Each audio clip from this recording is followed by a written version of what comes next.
What are the 3 stages in your financial life? The first stage is preparing for life's uncertainties. The second stage is managing your net worth. And the third stage is managing retirement and your estate. The base of the pyramid is preparing for life's uncertainties.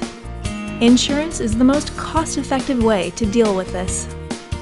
Insurance can include life and health insurance, disability insurance, long-term care insurance, home and auto insurance, and insurance against other perils.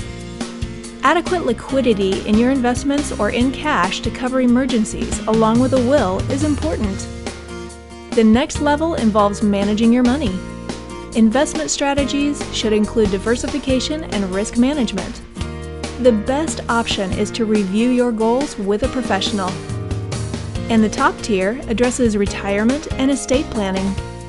The ultimate goal is to ensure that you have income and assets for as long as you live. Your investments should be in line with your specific situation, goals, and risk tolerance. An estate planning professional can provide you with documents necessary to ensure a planned distribution to beneficiaries. The 3 stages sound simple, yet few people adequately prepare for any of them. We can work with your tax and legal professionals to develop a plan to help you reach your financial goals. So please, give us a call today.